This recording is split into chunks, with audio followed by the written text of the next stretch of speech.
Como os poderosos usam deputados para enfraquecer a Polícia Federal e proteger o crime organizado? Nos bastidores da política brasileira, existe um jogo perigoso que mistura poder, dinheiro e manipulação institucional. Um jogo onde os verdadeiros interesses não aparecem nos discursos públicos, mas nas entrelinhas dos projetos de lei e nas articulações silenciosas entre gabinetes, empresários e operadores do crime. Esse texto explica como os poderosos usam deputados como peças de um tabuleiro estratégico para manter seus privilégios, enfraquecer quem os investiga e garantir que o sistema continue funcionando a favor deles. Primeiro, o caso Derrite e a tentativa de controlar a Polícia Federal. O deputado federal Guilherme Derrite PP, São Paulo é um personagem emblemático desse fenômeno. Secretário de Segurança Pública de São Paulo e ex-policial militar, Derrite construiu uma imagem de combatente do crime. Mas ao assumir a relatoria do projeto de lei 558 de fevereiro de 2025, o chamado Projeto Antifacção, ele despertou desconfiança dentro da própria Polícia Federal, justamente a instituição que mais combate o crime organizado no país. O projeto, proposto originalmente pelo governo federal, tinha como objetivo fortalecer a atuação da Polícia Federal contra facções criminosas, milícias e redes de lavagem de dinheiro. No entanto, quando o texto passou para as mãos de Derrite, mudanças foram incluídas que soaram alarmantes. A Polícia Federal só poderia agir mediante autorização ou provocação do governador do estado. A União teria que coordenar operações, junto com as polícias estaduais, o que na prática reduziria a autonomia federal. Essas alterações foram interpretadas como um ataque direto à independência da Polícia Federal, uma instituição que já investigou políticos de todos os lados e expôs esquemas bilionários de corrupção. O próprio diretor-geral da Polícia Federal e associações de delegados alertaram que, se o texto fosse aprovado como Derrite queria, a Polícia Federal perderia sua força operacional, tornando-se dependente de vontades políticas regionais. Segundo, Derrite o movimento calculado. Antes de se tornar deputado, Derrite era secretário de Segurança Pública de São Paulo, cargo de grande visibilidade no governo estadual. Ao deixar o posto e assumir a relatoria do projeto no Congresso, muitos analistas enxergaram um movimento estratégico.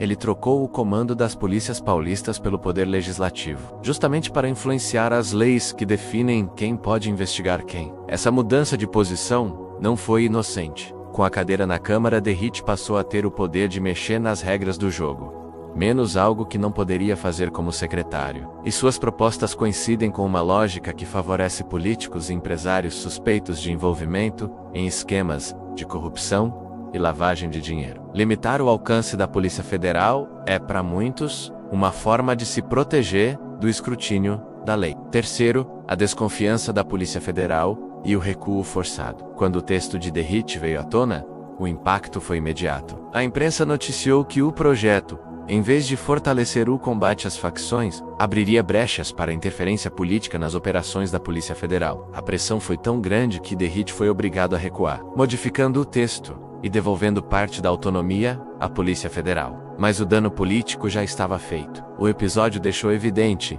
que há, no Congresso, um esforço articulado para enfraquecer os instrumentos de fiscalização e investigação federal, os mesmos que atingem políticos, banqueiros e empresários poderosos. Quarto, a ponte entre o Congresso e o crime organizado. Enquanto isso, do outro lado do tabuleiro, a Polícia Federal revelou uma das maiores operações de sua história, a Operação Carbono Oculto, que expôs um esquema bilionário de lavagem de dinheiro entre o crime organizado e o mercado financeiro da Faria Lima, o coração econômico do país. Segundo as investigações, fundos de investimento, fintechs e corretoras foram usados para transformar dinheiro sujo, vindo do tráfico, da extorsão e do contrabando, em lucros aparentemente legítimos. Em outras palavras, o crime organizado encontrou na elite financeira um novo canal para lavar dinheiro. E aqui surge o elo com a política. Quando a Polícia Federal começa a seguir o rastro desse dinheiro, ela inevitavelmente chega a figuras públicas. Depoimentos e relatórios indicam relações suspeitas entre empresários,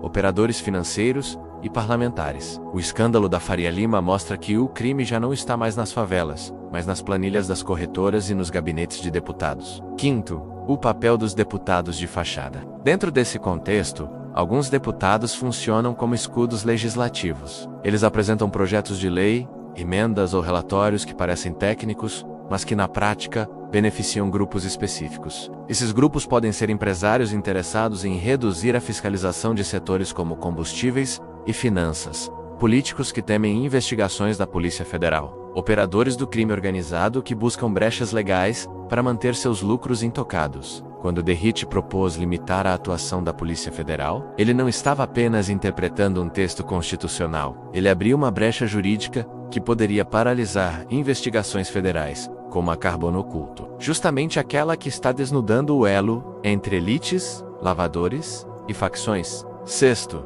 a PEC da bandidagem e a blindagem política. Esse tipo de movimentação culmina em algo ainda mais perigoso. A chamada PEC da bandidagem, essa proposta, amplamente criticada por juristas e entidades civis, busca anistiar políticos condenados por crimes eleitorais, de corrupção e abuso de poder, além de dificultar investigações contra autoridades. Se essa PEC for aprovada, o Brasil entrará numa era de blindagem total da elite política e econômica. A Polícia Federal, o Ministério Público e o Judiciário perderão instrumentos essenciais para agir. Deputados e senadores se tornariam praticamente intocáveis, e os mesmos grupos que hoje são investigados por lavar dinheiro na Faria Lima passariam a operar com ainda mais liberdade. Por isso, críticos chamam essa proposta de PEC da bandidagem. Ela transforma o poder público num escudo contra a lei.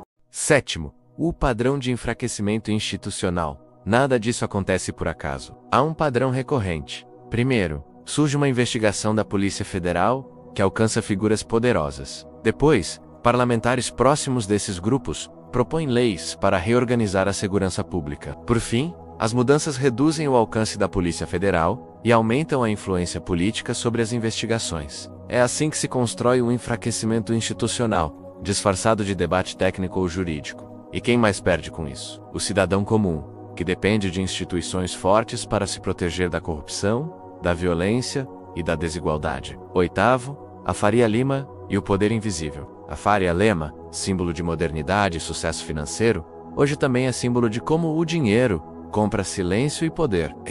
Operação Carbono Oculto revelou que empresas de fachada e fundos milionários serviam para lavar recursos de organizações criminosas. Essas empresas financiam campanhas, sustentam lobbies e mantêm uma relação íntima com o Congresso. Não é coincidência que, enquanto a Polícia Federal tenta desmantelar esses esquemas, surjam parlamentares tentando limitar o poder da Polícia Federal. O poder invisível da elite financeira prefere que a Polícia Federal tenha algemas frouxas. Nono, quando o crime se disfarça de lei. O mais perigoso não é apenas o crime que acontece nas sombras, mas o crime que se disfarça de lei. Quando deputados aprovam projetos que impedem a Polícia Federal de investigar, ou que reduzem penas para a lavagem de dinheiro, eles estão legalizando a impunidade. O discurso é sempre o mesmo: combater o crime, dar mais poder às polícias estaduais, garantir a autonomia dos estados. Mas o resultado é o oposto: menos transparência, menos controle, menos justiça. Assim, o Estado deixa de ser o guardião da lei e passa a ser protetor dos criminosos de colarinho branco. 10. O risco para o futuro do país.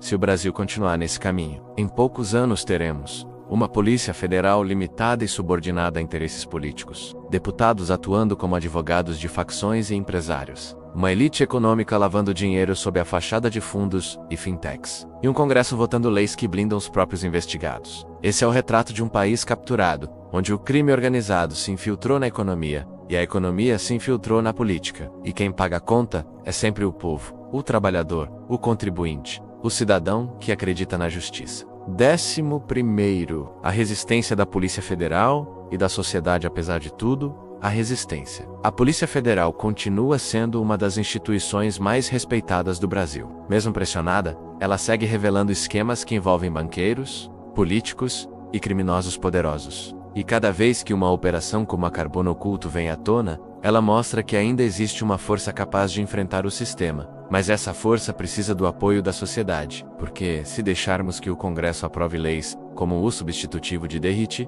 ou a PEC da bandidagem, a Polícia Federal se tornará apenas um símbolo esvaziado, incapaz de agir contra quem realmente manda. 12º.